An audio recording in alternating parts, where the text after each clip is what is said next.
Yes, thank you so much for having me. I'm so honored to be here to Yeah. talk to you guys. I've put together a presentation that I think that you guys are going to get a lot of value out.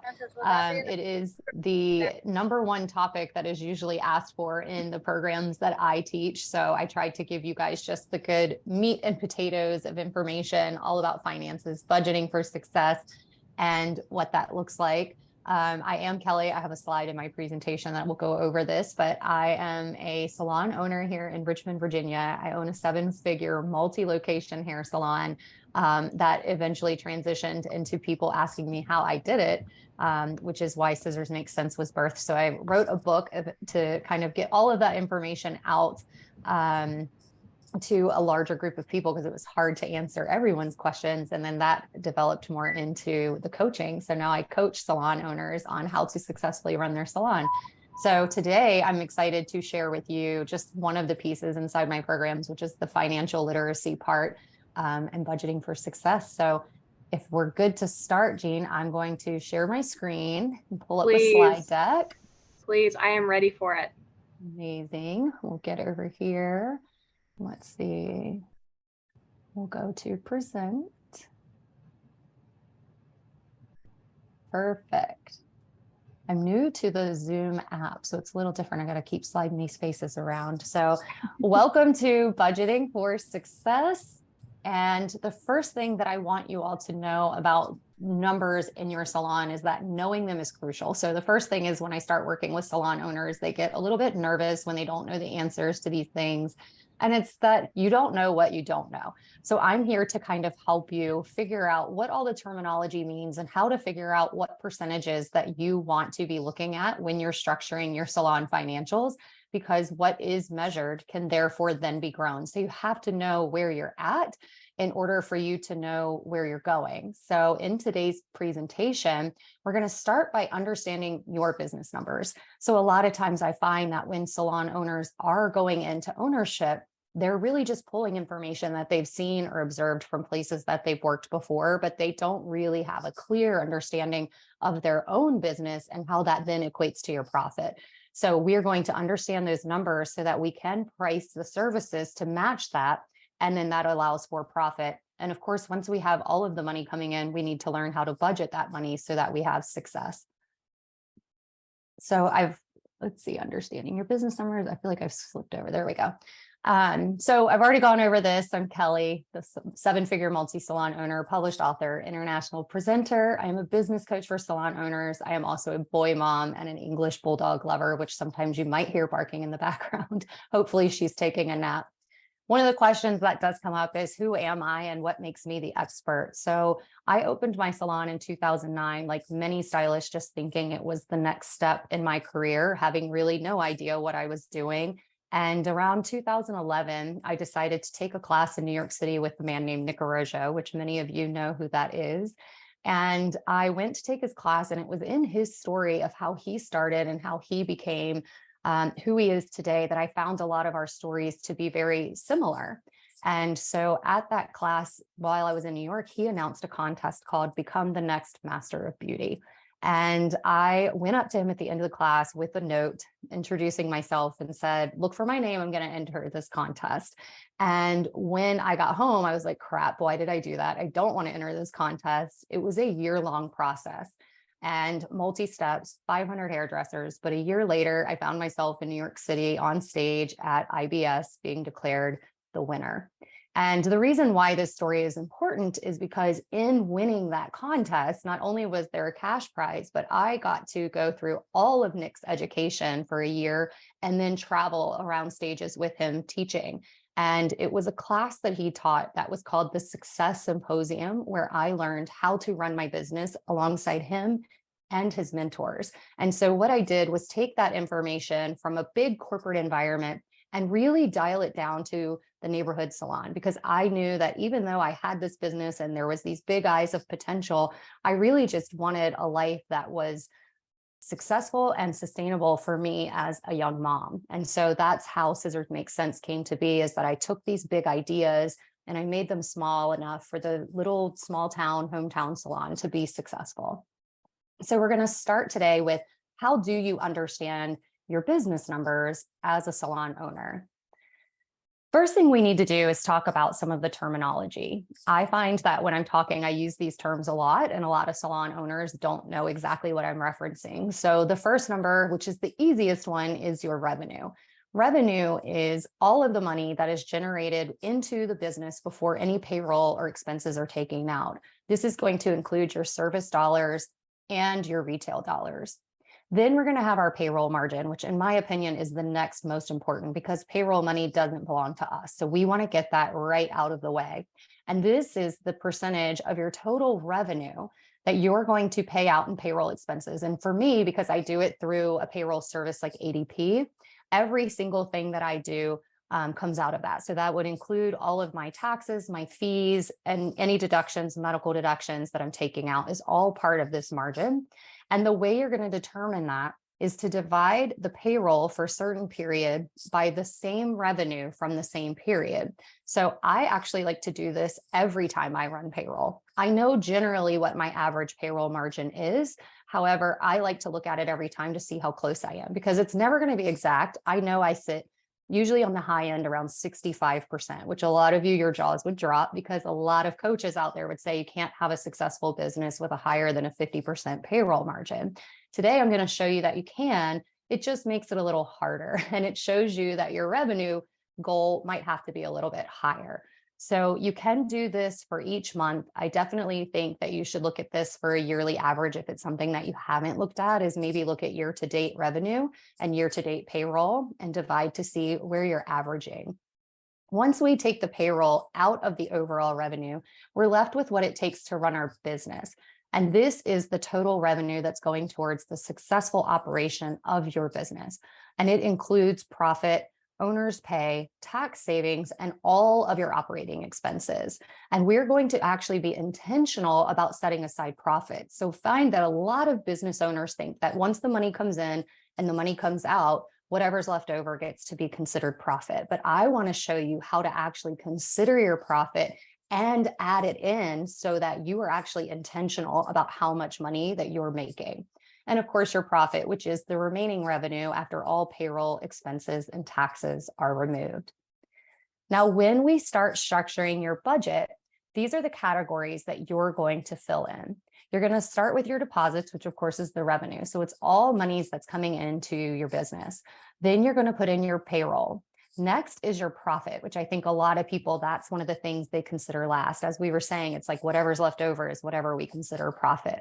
We're going to actually build this into your percentages, as well as your owner's pay, tax savings, and lastly, your operating expenses. And again, people usually put the bills of the business at the top, and they feel like if the bills are getting paid and the payroll is getting paid, the business is successful.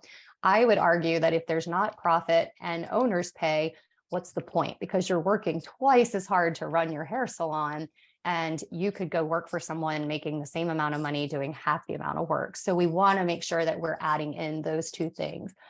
When I talk about making 10% profit, we're also going to factor in about 10% owner's pay. And that looks like, well, I am only making 10% profit. I want my business to be more successful than that. But the reality is we would add these two, which would give you a 20% profit margin, which is higher than the average of most salon businesses today. Let's see, my Zoom seems to be slow on my thing here, and I don't want to go too fast. There we go. Okay, so determining your profitable percentages, we just showed you in the last slide what it looks like when you're setting up your budget. But to figure out what that looks like, we're actually going to reverse engineer it for a second. We have to start with your operating expenses first to figure out what do they add up to and how does that equate to the overall business margin. So if you remember, the operating expenses are just one part of the business margin. So we're going to start with that. Then we'll figure out the other portions of the business margin, which will then go into our payroll margin and eventually set what our monthly revenue goal is. Now, your operating expenses are going to be determined by adding up the business bills with the business expenses. And some people will add all of that together to just come up with one set of operating expenses. The reason why I like to separate them out is because your business bills are typically going to be the items that you're going to have to pay whether you're operating or not. So when we were all shut down in COVID, we still had rent that was due. We still had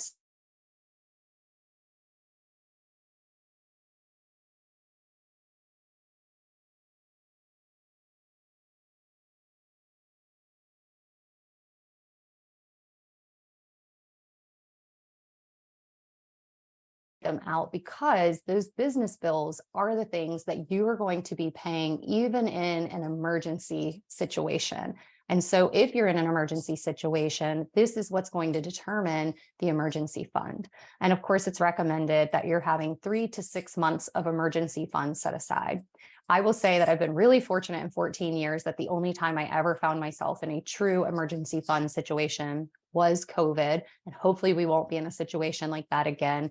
I share that because I needed about 3 months of that emergency fund to get me through. So when you're planning your budget and you're doing your savings and your big picture goals, I know 3 to 6 can sound pretty daunting, but if you really focus on that 3 months, I can say that in 14 years, I've only once ever had to use 3 months worth of emergency fund.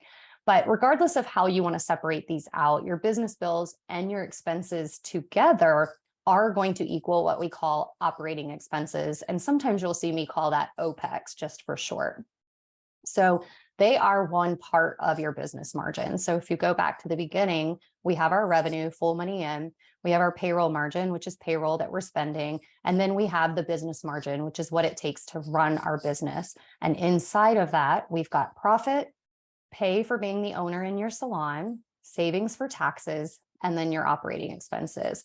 So for a very simple breakdown of what that would look like, if we were looking at profitable percentages, we would take what was left of the business margin. We would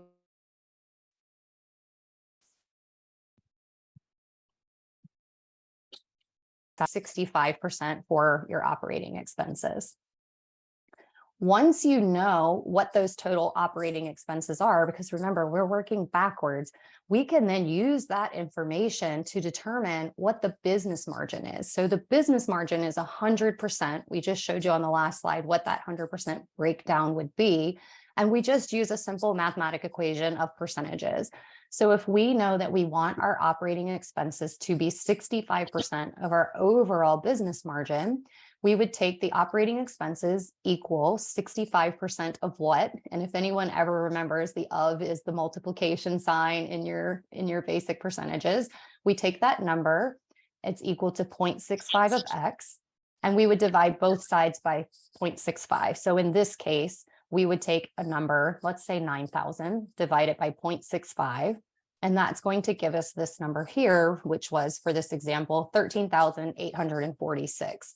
So now we would know that that is our full business margin. And that information is so important because that's now telling us this is how much money we would need to make to run this business in this number example. And so once we know that, we would then break that down. 10% of that would go into profit, 10% owner's pay, 15% taxes, 65% is your operating expenses. And in this example, we're saying 9,000. So can these percentages change? Absolutely. If you want to have a higher profit margin, you can do that. You would just say, let's say this was 55. You would do the same number. It's going to give you your answers here. It's just different math. As long as all of your percentages in the business margin are adding up to 100%, you're going to be able to adjust those however you want. So these are just standard basic percentages that I have found that work really well, especially if you're new to doing something like this. So this is an example if we took that number that we just figured out and we broke it down. So for the example, we said the operating expenses equaled 9,000. We divided that by 0.65. That gave us 13,846. And then we took 10% of that profit, 10% for owner's pay, 15% for tax savings, and then we have the $9,000 to run our business. So now we're really looking at this in a way where we're guaranteeing ourselves to make at least 10% profit, owner's pay, tax savings. The profit, once you have your emergency fund figured out and what that looks like, you can put all of that money into your emergency fund until you get your 3 months saved. And then you can start putting it into an actual profit account.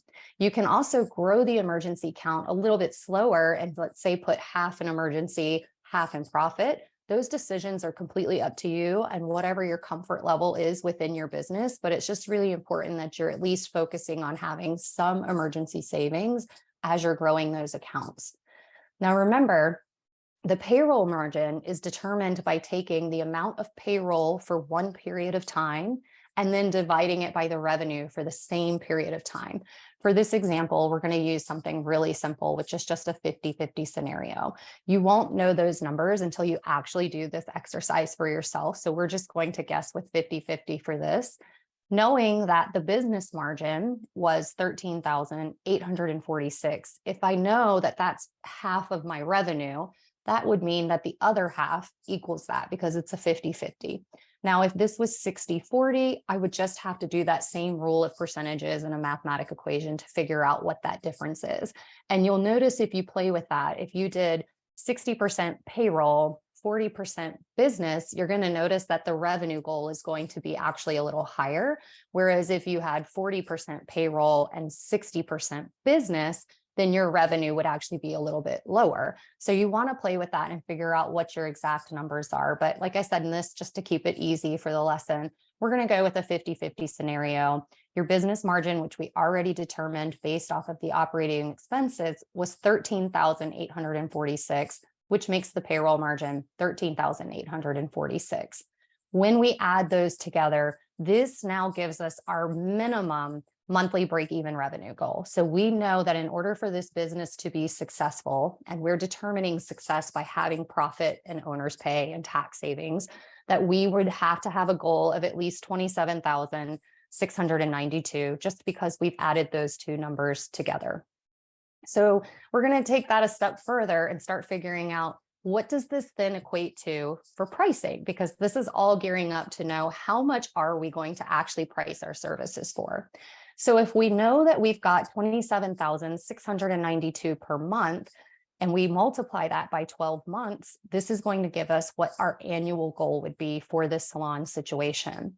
Then we would divide it by the actual numbers of weeks worked. And we know there's 52 weeks in a year, but we want to take into consideration that there's going to be some vacation, there's going to be holidays, there's going to be sick time. So we want to divide that by how many weeks we actually think our stylists are working, which is giving us how much our salon needs on a weekly goal. And then we divide that even further by how many hours are being worked. And I always say, go on the lower side of this, just because you want to always have worst case scenarios. So if you're averaging 32 to 35, you could say 32 hours.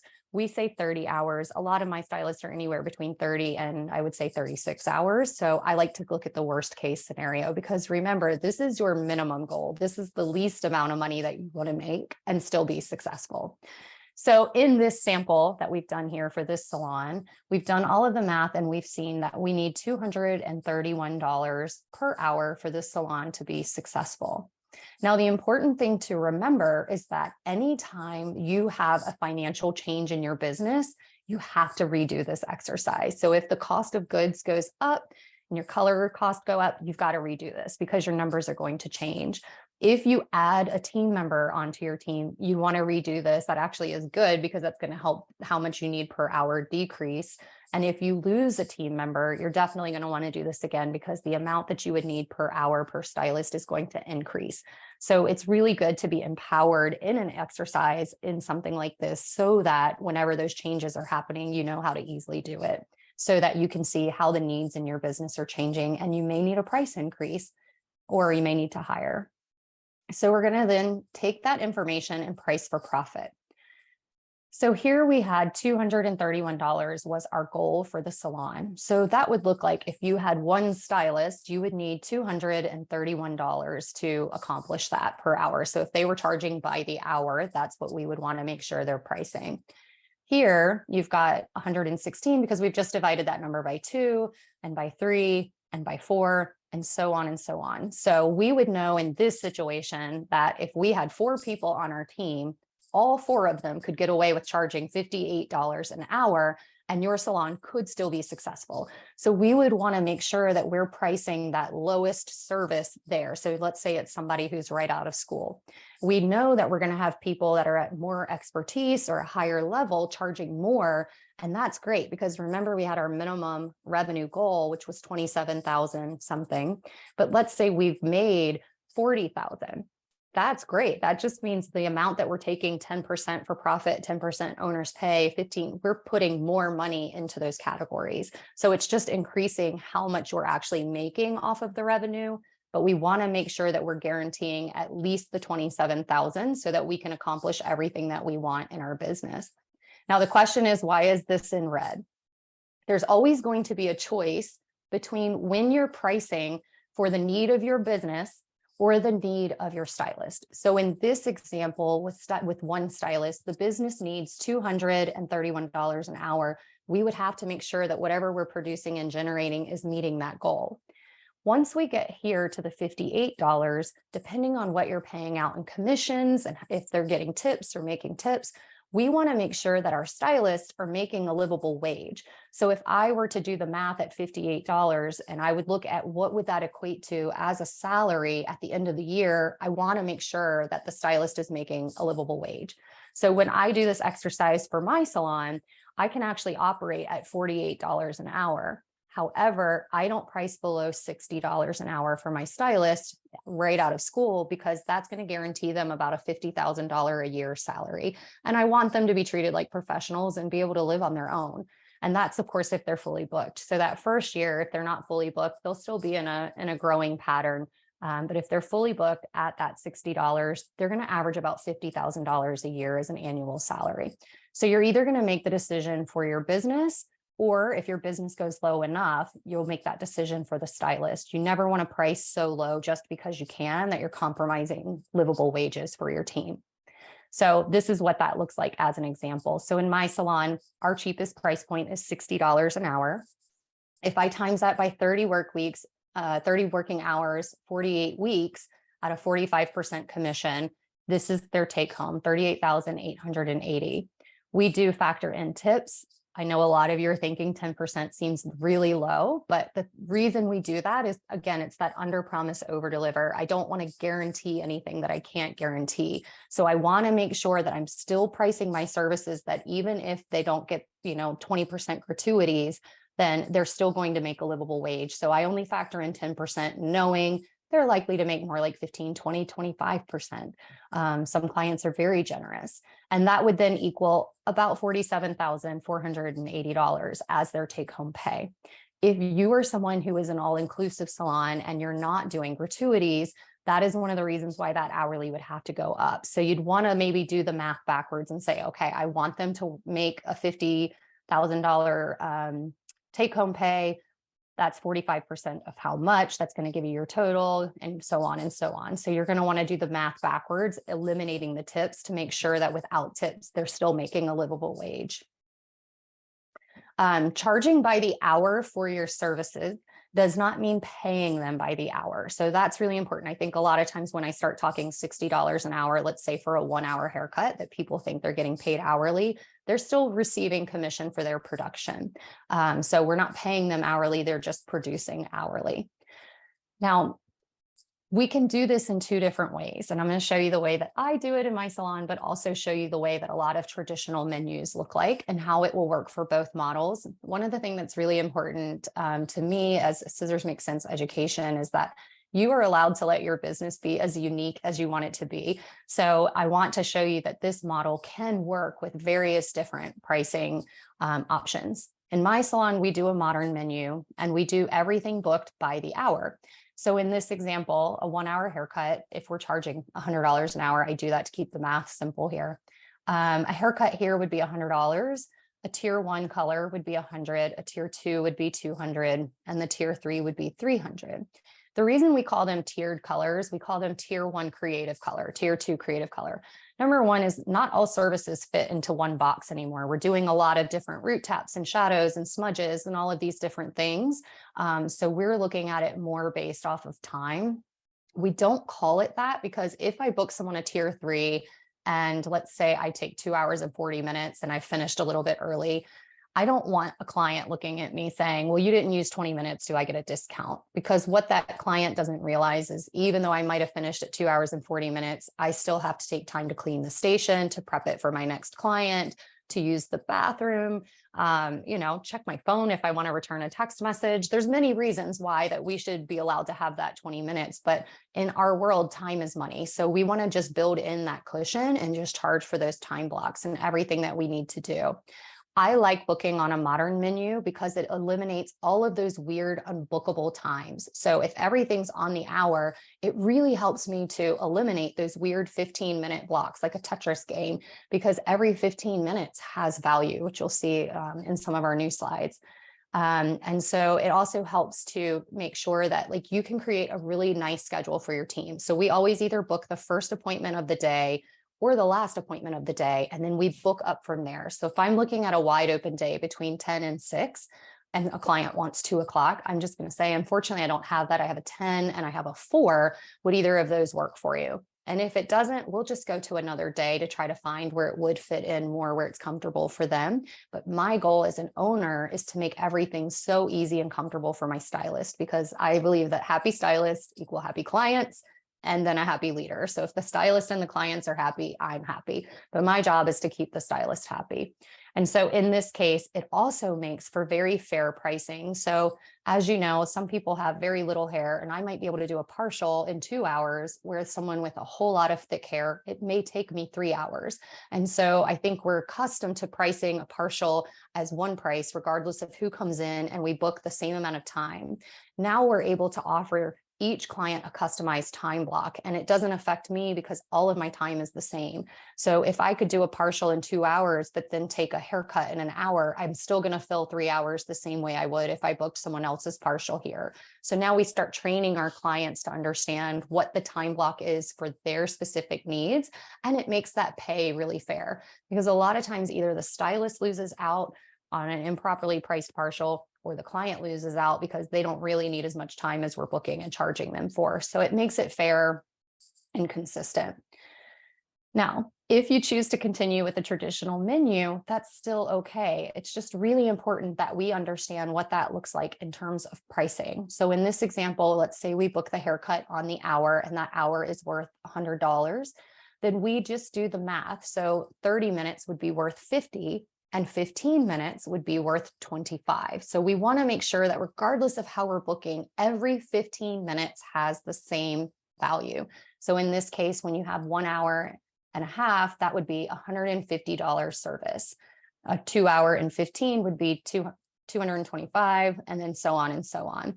So it's really important that we do that. And therefore it doesn't matter. I find a lot of times when I look at people's pricing menus and I ask them, what's the service being done? What's the time they're doing? And then we break it down price per 15. We'll notice it's kind of all over the place. So a lot of times you'll see it's $18, $22, $30. And that ends up making it to where, why would you ever choose the lesser service? So a lot of times we're really undercharging on our haircuts and our single processes. So people don't want to do them because they know they're going to make more money on the higher end services. Whereas if we make the value of our time equal, it now doesn't matter what service we're doing and what time frame, because we know that every 15 minutes has the same value. This is really helpful as a salon owner because it now means that you have predictable income. So if I know a stylist is working 30 hours a week, charging $100 an hour, I know that fully booked, their minimum should be $3,000. Now I have a goal that I can look at what they actually produced and see what's the percentage booked that they are and what's the growth plan. If they're under 85% booked, then I will work with them on how to bring in new guests. If they're 99 to 100% booked, that shows me they actually have more demand than they do time. And maybe that's where we start looking at doing a price increase so that we can open up their book. And I love doing the price increases because as we're raising stylists up the ladder with price increases, we can actually funnel clients back down the ladder to our lesser price stylists, and we keep them into the salon. So the most important piece here is that 15 minutes. So we were talking about how we understand that the 15 minutes has a value. And regardless if you're doing 100, which is really easy, or you're doing something like 55, you would just take that number and divide it by 4 to figure out what is that 15 minutes worth. But we want to make sure that whether it's a modern menu or a traditional menu, that we're keeping the time value and price per 15 minutes consistent. And so I've just broken it down for you here. Sometimes I don't know what slides are coming ahead and I get ahead of you guys, but so here we can see that the hour is $100, 30 minutes is 50, and 15 is 25. But regardless, each 15 minutes has the same. And then what you'll do is increase your ticket value with add-ons and luxury services. So that's where it becomes really important that you know what your color usage is. And your add-ons are going to be things like additional color used, toners, treatments like Olaplex or B3 keratin treatments, deep conditioners, things like that. These are actually going to increase your ticket value. So with the pricing of doing something by the hour, you know a guaranteed minimum income for your stylist, but the add-ons can then create additional income for them. And this is why this is more of a hybrid pricing than it is traditional hourly. Traditional hourly tends to be all inclusive of everything and tips. This is more of a hybrid. So we create a base hourly pay that gives a guaranteed income, and then we maximize their earning potential with things like add-ons and luxury services. Your luxury services are going to fall into your corrective colors. Extension work can really increase the ticket, texture services, smoothing treatments, and things like that. But now that you have that predictable income, your stylist will know exactly what they're going to make in a worst case scenario. So as the stylist demand grows, so does their price per hour. So we're going to constantly watch that. We do a performance meeting every single month. We call it in my salon a personal development meeting. And this is where we actually look at those numbers. So taking it back to if they're making $100 an hour in a 30-hour work week, I know that they should minimally make $3,000. So we're going to look at that compared to what they're doing. And then in that situation, if they're consistently hitting their numbers 3 months in a row, then we look at doing a very small increase on their hourly price point.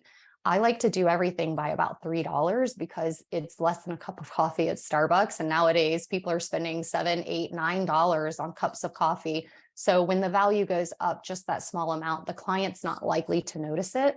Versus one of the things that I see a lot of salon owners do is one big price increase every single year. So it's like, oh, color went up, inflation's happening, let's raise everything by $20 or $25. People start freaking out by that. Whereas you can end up having a big jump and then you can lose clients and then you can have a big dip and then a big jump, and we're putting everything on a roller coaster. The idea of doing small incremental price increases based off of performance allows you to have just a slow and steady growth year over year over year. And you're doing them all the time because you're always looking at your stylist. So it's like this stylist may have hit their goal, so you'll increase, but then 2 months later, this one does, and you increase. And so your business is having small incremental growth all year long, and your stylists are seeing that reflected in their pay, and they get really excited about that. Now, lastly, and I don't know if you want me to stop Jean for a second with any questions or anything, I can keep going and we can do questions at the end. I hope you guys are enjoying this. I was going to say, I'm like super locked in. I don't think we have any questions in the chat right now. So perfect. I would say just go for it and then we'll cover any. Yeah. Okay, perfect. So once we get to the point where you and your team are generating all of this money, because that's the goal, is then we want to realize, where is this going? So I work with salon owners, and the two major issues that I discover is, number one, their pricing is not priced to meet their goals. So we have to make some choices there in order for them to make enough money to meet their goals. Other times I will do this exercise with salon owners and I'll find they are actually making enough money, they're hitting their goals, they're exactly where they should be, and they don't know why they don't have it. And my guess is it's those little Amazon purchases that sneak up that they don't realize they're doing because it's just so easy to swipe and click. Looks like there's money in the account, so it's good to go. But then when it comes to paying themselves, they don't have enough. And that usually comes down to just proper budgeting. So we want to budget for success. So the first thing that you want to do is find whatever software you love. My personal favorite that I don't have in here, I also have a free month on my Instagram if anyone wants to visit it, is called YNAB. And that stands for You Need a Budget. And that is just my favorite one. I think it's extremely simple and easy to use. I love that it's app-based, so it's always on my phone. So whenever I'm out and about and I want to take a peek at where I'm at, I can see it on my phone, updates in real time, not trying to sell you on a program, just letting you know what I use. You can use Excel. There's so many different programs, but you want to pick whatever that budget of your choice is. And then you want to set it up to create these categories. So remember, we started by our operating expenses first to figure out what our revenue goal is. But when we set up the budget, we want to set it up in the opposite way. So you're going to have a category in your budget for all deposits that are coming in. This is all of your revenue. And then you're going to immediately take out your payroll, because as we said in the beginning, payroll doesn't belong to us. That's our most important expense. We have to pay our people. So we get that right out of the way.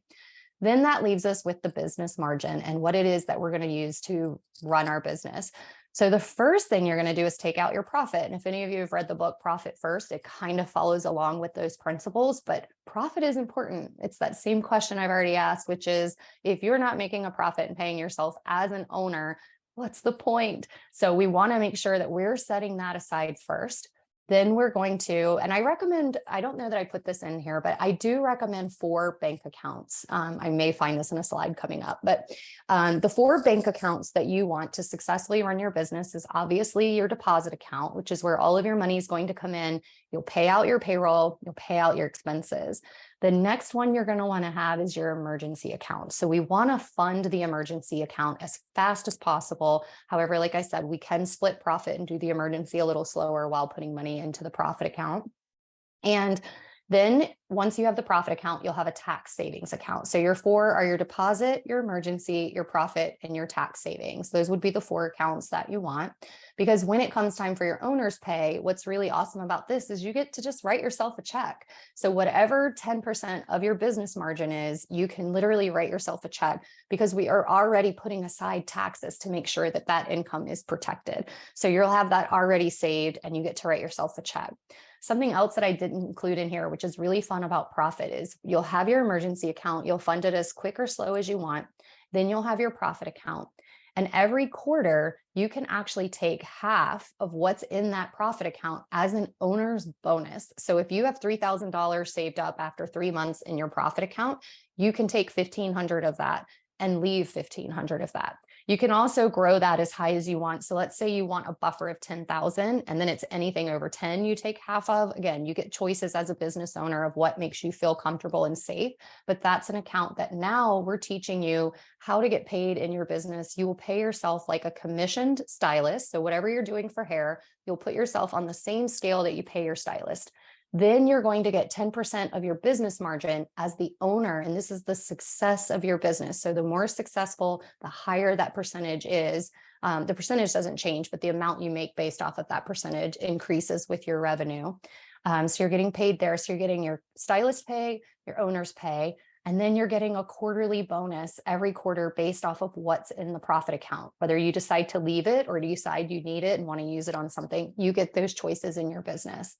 Next, you're going to put aside the taxes. And lastly, with whatever money's left over after you've done the rule of percentages, you're going to pay your operating expenses. Now, the biggest question that comes up is, what if I'm doing my budget? I fill out my profit, I fill out my owner's pay, I put my taxes aside, and there's not enough money for my operating expenses. That's going to show that there's a little bit of a health issue into your business. Here we go. I knew I'd put it in there. So let's go back to that for a second. Here. So what if I don't have enough money in my operating expenses? Well, that's where we have to make some decisions. And actually, let me skip ahead. I'm sorry, you guys, I get too excited talking about this stuff. Yeah, I knew it was in here. So what if I don't have enough for my operating? You've got some choices to make, right? We've looked at your business, so we know what it's going to take for you to make sure that you're making enough money to cover everything. So first one that's really easy is raise your prices. Now, some people will say, I'm in a small town, I can't charge as much as other people are charging. And the reality is, if the demand is there, you can raise your prices. You can charge whatever you want. If you are the rare diamond in a small town and everyone in that town is fighting to come see you, you only have but so much time. So you have to raise your prices to make sure that you can only accommodate the people who think that your time is worth that value. So you can. The other option you have, if you feel like raising your prices isn't an option, is what I call trim the fat. So this is where you want to go through your budget and really start looking at the things that you're spending money on that maybe you can cut out. So I know most of the salon owners that I talk to and work with, they're doing drinks and snacks and all these things and their gourmet LaCroix and granola bars. But the reality is, as nice as that is, and we all want that goal in our salon, if you're sacrificing your own pay to provide these types of snacks or profit in your business, these are areas that I would cut out until I could get my pricing where I wanted it to be, to ensure that then I could offer those things. It is okay not to offer those things and protect your income. because this is a job like everyone else, and we're here to make money and live our lives the way that other people want to live their lives. And then lastly, you can hire. So if you remember that example that we showed you, that whatever your price per hour is, the more people that you have on your team, the less each individual has to produce. So if you're not meeting your operating expenses, a lot of times the first thing someone's going to do is go to their profit, or they're going to go to their owner's pay, and they're going to sacrifice from that in order to pay the bills.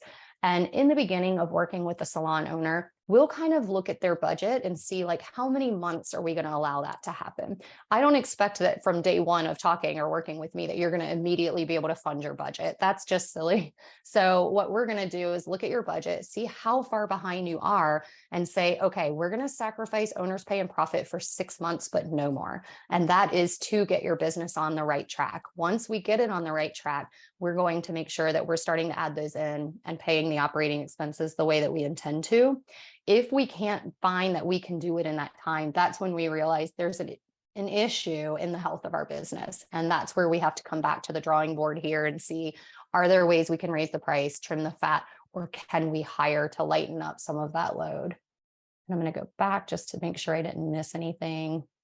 Okay, so there's the bank accounts, the goal. So the goal with your budget is to get to the place where the month prior, so let's say we've just finished July, we would want all of the revenue that came into July to go into a folder for August, so that on August 1st, the month is prepaid and we budget that money out. We give every single dollar a job. So we want to make sure that we're setting aside the current month's revenue to fully fund the upcoming month. And the fun little secret in that is that when I had COVID, I already had 1 month of money sitting there, and I still had my 3 months emergency fund. So I really had 4 months. I was able to not dip into the emergency fund that first month. And using the prior month's revenue, you're going to then follow those profitable percentages. So you'll take out your 50% for payroll, and then you'll take the other business margin, the other 50%, 10% profit, 10% to owner's pay, 15% taxes, and 65% for your operating expenses. Okay, which is this here. Sorry, I get so excited.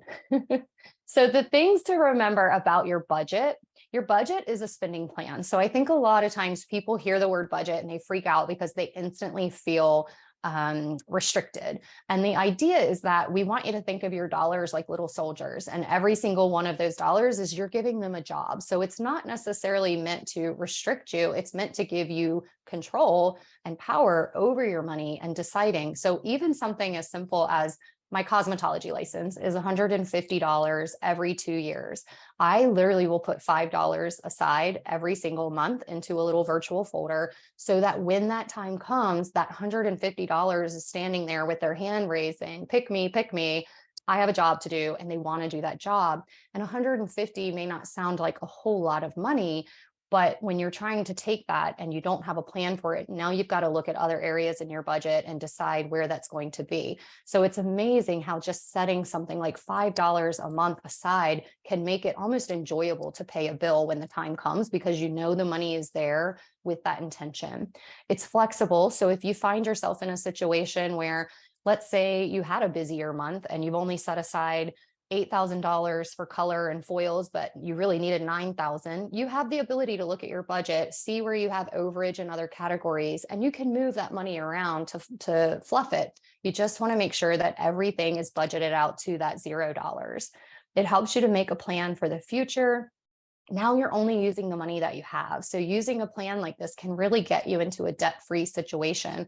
And it's taking it back to, I remember my washing machine broke, and it sounds so silly, but to be able to walk into Lowe's and be like, hell yeah, I've got the money, I'm going to pay cash for this washing machine. It's such a different mindset of going in and fearing the washing machine breaking. That's just a stress that you can eliminate off of you from, your daily, like, oh my gosh, my washing machine's broken. Now I've got to come up with $1,200. Whereas if, you're not likely to lose a washing machine every year. So if you even think about just putting $100 aside a month with maintenance and equipment and that intention, $100 over 12 months is $1,200. And that's enough cash to pay cash for your washing machine. So it really eliminates all of that stress of unpredictable circumstances that are going to come up. So when doing your budget, remember, enter the money as it's arriving. The one thing that I love about the program that I use is the fact that it will I can attach it to my bank account. It will auto import those transactions, and then I can just go in and approve. It's really nice. So the first time, like my rent, that I assign it to rent, from there on out, it remembers this is rent and it will auto assign it for me. You're going to preserve the funds from the current month. You're going to budget all of the money down to zero, going to give every dollar a job. Then you're always going to check that budget before you spend. Again, that's why I like having it on an app. So even if I have to make a quick run to Cosmoprof, I can check my phone, enter that spending on a regular basis, make sure you're reconciling it frequently. And then taking it back to the very beginning is anytime your business evolves or changes, we want to make sure that you're doing these exercises to make sure that you understand all of the needs of your business. And now I can open up to any questions we may have. I feel like I just threw so much information. I know, like, usually this is in my program, it's 3 calls, it's 3 1-hour calls, but I wanted to get as much as I could in there for you today. I was going to say that was incredible. So much information. Seriously, like I love how I feel like the only reason we haven't had a ton of questions so far is just because of how meticulous you were with it. Because literally every single time I was like, well, what about you had the answer for it on the next slide? So that was incredible. Thank you. Yeah, this is a done for you service that I usually do one-on-one. And I was like, it's so powerful, impactful. I know I wanted to share this today. So I hope no one's feeling overwhelmed by it, but it really is so powerful. And once you start doing it, I mean, it's an instant return on investment. Yeah, we don't have any questions still, but we have some people saying that was incredible. Oh, so I have a feeling more detailed. We may not have many. I also did not know in the very beginning you brought up Nick Arrojo. So I think that's super cool. Because when I graduated, when I came out of school and went into the industry, that was one of the first people I met and was a huge inspiration for me. So it's really cool to know that was also a factor for you. So yeah, he's such a wonderful man. I mean, he just is like, for everything he has accomplished, I've never met someone so down to earth and humble. And that is really like one of the things as I've gone into education and supporting salon owners that is super important to me, is just like being super approachable and like no gatekeeping. And anything that I have experienced myself that has been successful for me is I want to share that, because I feel like there's just so much of that for everyone. Truthfully, whenever I first met him, I did not know who he was. Like, I was not as familiar with the industry, you know what I mean? So I did not know exactly. And I had no idea that he, but he was just such a, like you said, down to earth guy. Yeah, he really is. Yeah. So perfect. Let's see. Okay, so we do have a question here.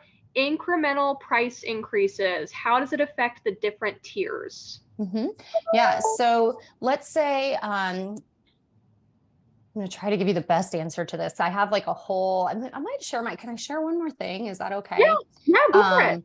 I'll show you. This is like really cool. I'm going to borrow one. Do not look at my messy desktop here, but can you guys see this? I can see it. Yeah. Perfect. This is one I did for a salon that I've been working with. And I know she wouldn't care if I'm showing you her copy, but I use this. I actually generate and create one of these for everybody that I work with in my programs. And this is what we'll end up with. So we'll first look at your business and figure out what is that lowest price point that you can charge and still get away. And then we figure out your commissions. And that's based over here, as you can see, by those salaries. So we will play with commissions to make sure that we get somewhere in that ballpark of $45,000 to $50,000 as that annual starting salary. So let's say this person was charging $50 an hour. So like their haircut would be $50. In my salon, that tier 1 would be $50. The tier 2 would be $100, and tier 3 would be $150. So as they're getting those increases, it would just bump their price up here by $3. So now their services would be $53, $106. You guys are making me work for this, and $159. And so everything just goes up. So their 3-hour service would go up by $9. Their 1-hour service would go up by $3. Their 2-hour would go up by $6, and their 3-hour would go up by 9. And so what happens here is, if you'll notice in this, so when I'm hiring someone, this will really set your team apart. I love this, because when somebody's interviewing for you and maybe another salon, and you show them this and you say, this is what it's going to look like when you come into my company, and this is how you're going to grow. So at least once a year, they should be getting some type of an increase. Usually in my salon, they're like every 3 months. It's like we look at it every 3 months. If there's consistency in their demand, we raise their price. And so if you'll look, we've got levels in the salon. So you've got the tiered pricing, then we have levels. So they're increasing their price by $3. And they're numbered like year 1, year 2. But like I said, they can move up faster if they're really booking themselves. So everything goes up by $3. And then they don't get an increase in commission. We do a 1-point commission increase until that third increase. And the reason why is, if you look at the revenue or their commission, everything's going up by like $2,000 to $2,500. So if you're going to just increase, like that's over here, if you look at their salary, they're getting a $2,000 roundabout increase every time they raise their price. But if we were to increase commission on that, we'd be giving away everything. So we're already guaranteeing them $2,000 with every increase, but we wait until they've had 3 before we raise the commission, so that it's not hurting the business. It's beneficial for both sides. So as you look at the salon revenue, it consistently goes up, as well as the salon gross and as well as their salary. So it's consistently going up there. So the only way that we raise that is just by $3 an hour. So I hope that answers that question. And then showing people when they come to work for you, because a lot of salons don't have this, you're saying, I am fully invested in the growth of you as a stylist, and this is how I'm going to do it.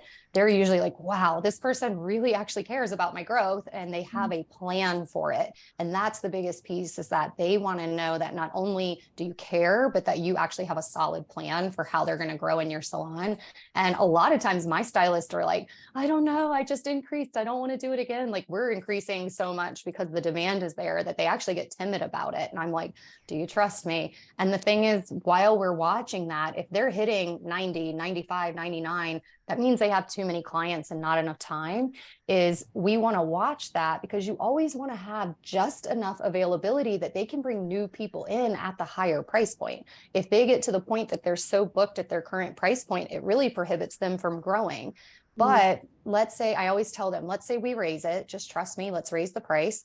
Let's say we watch those numbers, the percentage booked, and they dip, then we can always pivot back. We can always take it back and pivot, or we can just stop and say, okay, we've hit your sweet spot. We don't want to go any higher right now, because now you're sitting at 85%. So the goal is to keep you here so that you have flexibilities to still recruit in new clients at the higher price point.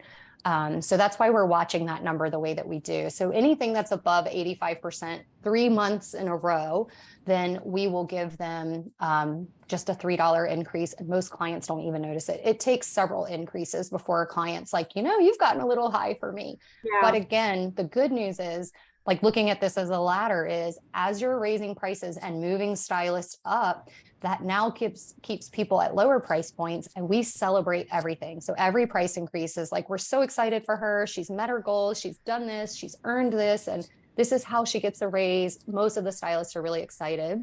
If they're not, then we can say, well, we do have a stylist that's at a more comfortable price point for you. And by staying in the salon, you will get your stylist guidance. You will get your stylist formulas, because we share everything.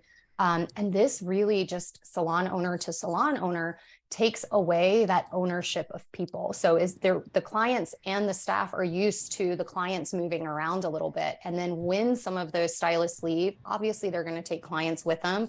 And people are people, they have the right to choose, but you're more likely to retain people by having them working on your funnel system. And so our younger stylists fill their books really fast, because we're growing, other stylists up the ladder and funneling clients back down the ladder. Amazing. I love that you had the visual just like ready to go too. So we've got quite a few different questions in the chat. So I'm going to go ahead and just kind of get through them, and then we'll probably cap it. Okay. So we'll start with Kara. So Kara, we'll reach out to you specifically on how to set that up in Aura. But I believe, if I'm understanding the question correctly, it has to do with you touched on, Kelly, on basically having those different tiers and having those kind of like be in increments of like hours, right? Yes. And so if I'm understanding the question correctly, Karen, feel free to correct me if I'm wrong. Basically, how do you manage that with your online booking? What steps do you take when online booking just to make sure that they're following into, you know, that time parameter, or do you promote or do you not promote online booking? Yeah. So I think if it's online booking, you just have to train the client. So first and foremost, like every new client would come in and get a consultation so that you can look at their hair and you can do this. And then you would let that client know when booking this service, make sure you're selecting a tier 2, make sure you're selecting a tier 3. And that way they know what service to book. Am I answering the question kind of? What is that? Is that what you're asking me? Make sure I'm answering that correctly. I think so. Yeah. Kara had She said question. yes. Yeah. Yes. Okay. Perfect. Yeah. And then the other question that she had was that you had touched on payroll is higher than typical intentionally. Is that because of your range of stylists with price points, different commissions, and things like that? Yeah, my payroll is higher because of the support staff that we have. So because we have a larger team, at one point we had 15 stylists. So I really stepped away from working as a stylist at all. So I am all salary. So as a payroll employee, because I actually pay myself one part W-2 and then one part as an owner. I split that. That's an accounting thing that I would talk to your accountant about and when and how and why to do that. But so my W-2 payroll does come out of that. And I don't contribute any commissions anymore to the salon. And then I have 2.5 front desk staff because we're open 9 a.m. to 9 p.m. I have a social media girl who runs all of our social media. And then we have an office administrator who answers all of our emails and handles bridal contracts and things for those who do weddings. So that's why my payroll is higher. It's more because of the support staff than it is the actual commissions that we pay, because I don't pay over 50% commission. Amazing. Awesome. Yeah. And so the last question we have that I'll go ahead and bring in is, how would somebody go about working with you? How would they get into your program? Oh my gosh, that's so nice. So, I had put it on hold for a minute because I was restructuring it. But I am getting ready to do, it'll be a very similar webinar to this, but I'm getting ready to do a webinar and then open up to my mastermind. So I'm going to be doing a mastermind from September till the end of the year. It goes through my entire 12-step formula for running your business. This financial piece is in there.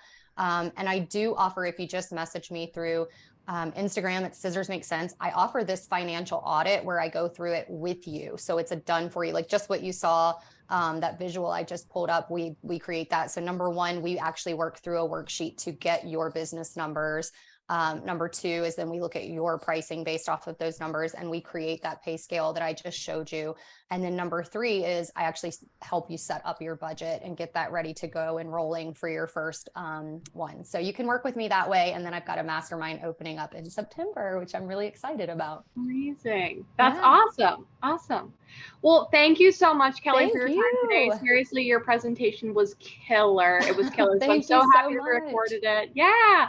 So everybody on the call, we are going to have the recording of this call issued out. So you guys will get a copy of it, just if you'd like to rewatch it. But seriously, Kelly, thank you so much for coming on and kind of presenting all of that today. I definitely know I took something from it. And I have a feeling that everybody else did as well. Yeah, this was totally my pleasure. I always get off these calls. I don't know if you can tell, my cheeks are so red. It's like a first date for me. It's just like, I feel like they're like hot and red, like I'm blushing because I just love it so much.